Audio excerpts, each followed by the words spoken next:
Cubs are off to an amazingly hot start this Cactus League. I can't believe it, but they're 6-0.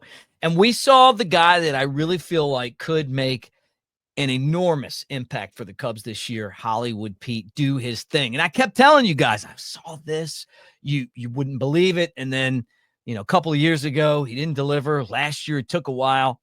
Hey, he gave the Cubs the lead in that Cactus League game the way that he does, like steals second and then scores on a throw to center field. Love the guy. We're going to talk about the impact he brings. Alexander Canario traded to the Mets for cash considerations, why I still think this is not good for the Cubs. And then Sammy Sosa back in the Cubs dugout. That was good to see for me. Really. One of the Cubs' new pitchers debuted yesterday. A lot of good stuff to talk about here on the Cubs baseball channel. Like, subscribe, thumbs up. Thank you guys for hanging, by the way. Appreciate it.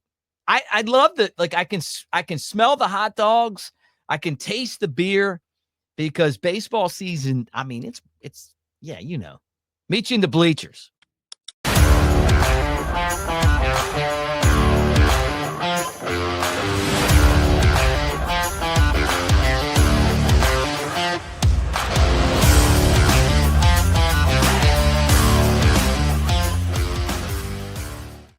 So everybody, Mick Gillespie at Broadcaster Mick on the socials. And again, appreciate all of you guys for being here and hanging out, talking Cubs on a daily basis. And I got to tell you, I want to high five everybody. Like, boom, boom, boom, boom. Like, you guys have made the channel part of your day. And man, I appreciate it so much.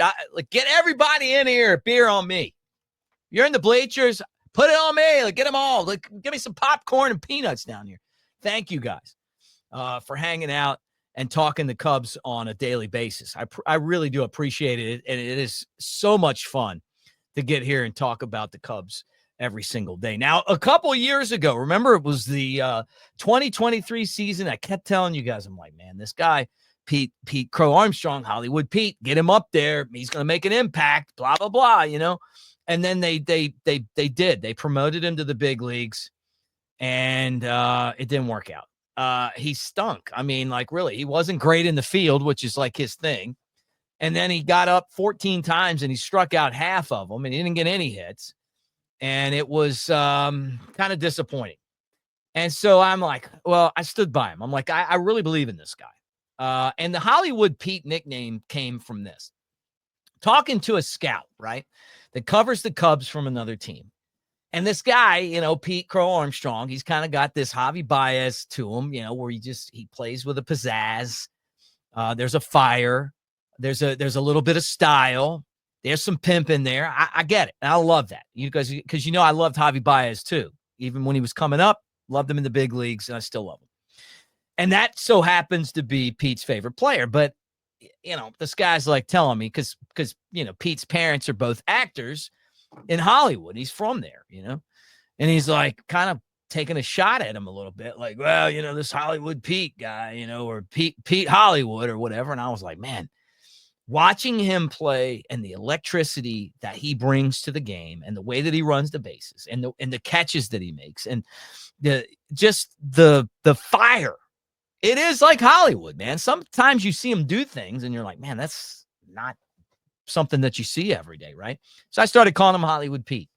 And the Smokies, the AA team of the Cubs, even did a Hollywood Pete bobblehead last year in his honor. And it felt like it took most of the season last year for him to start really getting into his groove as a major leaguer. Now, he hit 237. He had a 286 on base percentage. He ended up stealing 27 bags. And, he hit, I don't know, he ended up with 10 home runs, believe it or not. He's got some pop, 47 runs knocked in. And we kind of got a glimpse of what he could potentially do. The guy's got more power than you think. He's a left-handed batter with really good wrists and hand-eye coordination. Thing for him is going to be patience at the plate, not trying to get himself out. He doesn't have to hit a home run every time because when he gets on base, he can turn a single into a triple. But I thought yesterday's game really illustrated. It's tied at 2. He steals second. They throw the ball in the center field, and the guy scores from second base, right? I saw him in a game, and I've never seen this before. He's at second base, on a bases loaded double play attempt, and he scores, right? So he's at second, and he runs all the way around and scores. They don't get the out at first, and he scores, right? I mean, I saw him score from first on singles multiple times. He's really fast, but he's got this ability to read the play. And I felt like he was pressing a little bit too much his rookie year, or I guess his first year. I don't even know if that's a rookie year. And then last year, you kind of started seeing him kind of catch up with the speed of the game. You know, players are just better and more controlled and smarter in the big leagues. But once he kind of gets it figured out, he's going to be like Javy Baez, except different, because I think he's faster than Javy Baez.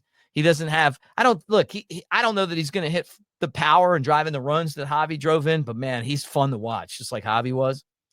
And I'm so excited about seeing him this year with confidence. And I like the new number. Look, I mean, you know, you're going to go play Jed Hoyer. That's how you're going to get your number from in the 50s to number 4. 4 seems like a really good number for Pete.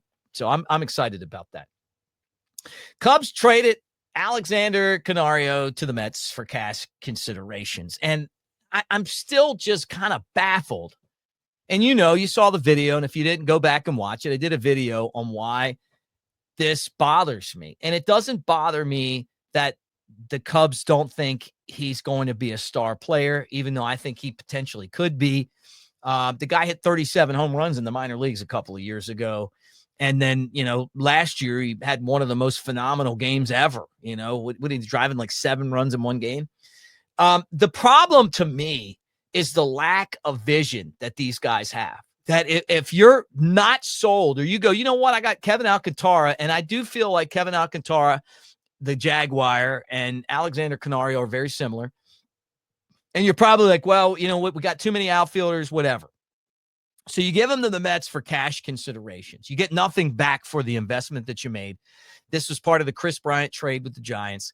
It's a disappointment. It's a failure. But the other part of this is Ian Happ making $20 million with no trade clause, because financially, I don't know that you're really losing a whole lot. And look, I like Ian Happ. This isn't a shot at him. I just don't know that he's that much better right now than the Cubs options that they would have in left field for maybe, you know, $19 million less. And I just don't understand the no trade clause here.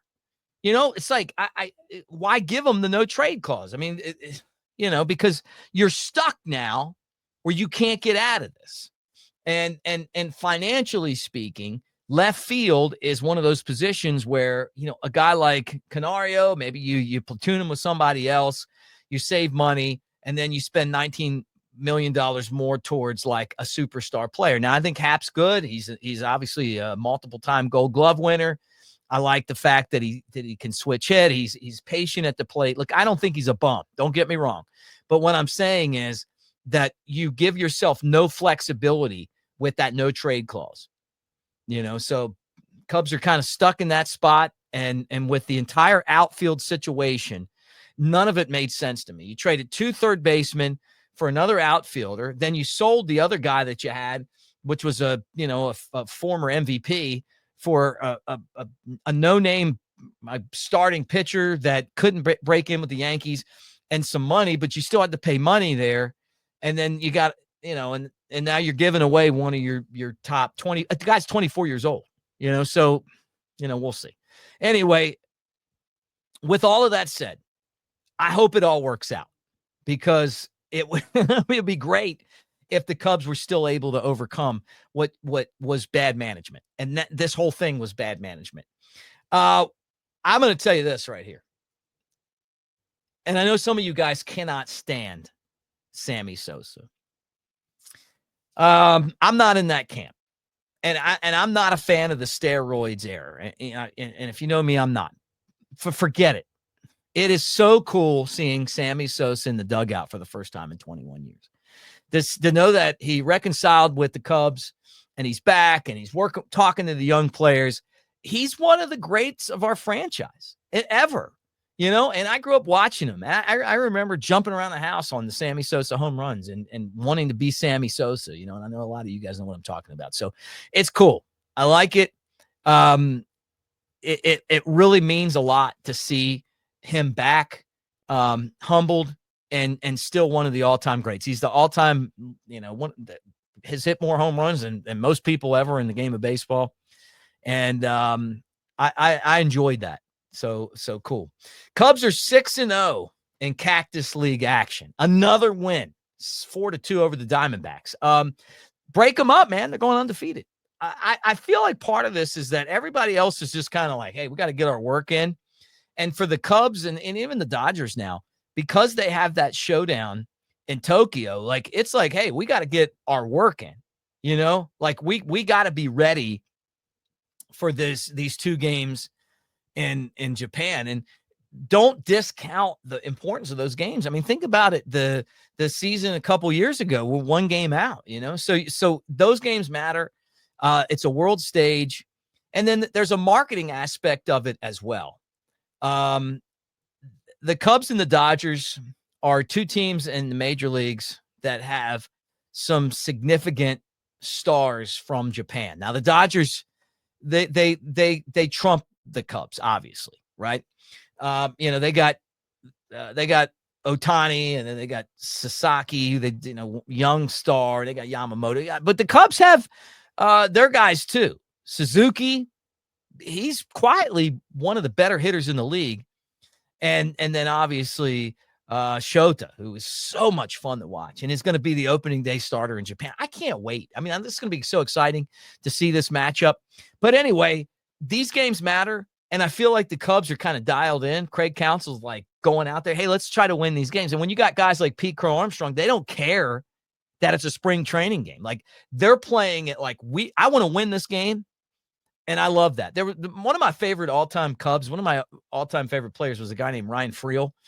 Played every game, kind of like Pete Crow-Armstrong, like it's the last game he's ever going to play. There was an intensity there, a fire. Man, I love the way that the Cubs have come out. And for Pete Crow-Armstrong to score that run, pretty cool. Ryan Brasier made his Cubs debut. Remember, he was the guy that was designated when the Dodgers got Yates, and and the Cubs ended up trading for him. He made his Cubs debut. This is a guy that the Cubs kind of feel like they got a lot of these guys in the bullpen that could be difference makers. Brasier, if he stays healthy, could certainly be one of those guys. But it was good to see him get in the game and do his thing. It's just one outing. It's early, but the Cubs have a ton of depth right now. I don't know that they have this isn't the Prior Wood Cubs team, where you're like, man, we got the 2 best pitchers in the league on our staff, right? But what I like about this is just there's a ton of depth here, and that they can stretch things out and take advantage of that depth. So he's one of those guys in the bullpen, and it was good to see him get out there. All right, thank you guys again for hanging out with us here on the Cubs Baseball channel. Like, subscribe, thumbs up, get in the comments section like you always do. Tell me what you want to talk about. We'll be back tomorrow. We get 1 day closer to those games in Japan. I know we're not going to have Nico Horner. We're not going to have Matt Shaw out there. But you know what? Somebody else get an opportunity that would have had it not been for those injuries. So we'll see how that turns out as well. But a lot of fun as the start of the opening day, the start of the season opening day is so magnified because it's so much shorter than normal. That's like every day we're taking a step closer. Thanks for hanging. Go Cubs.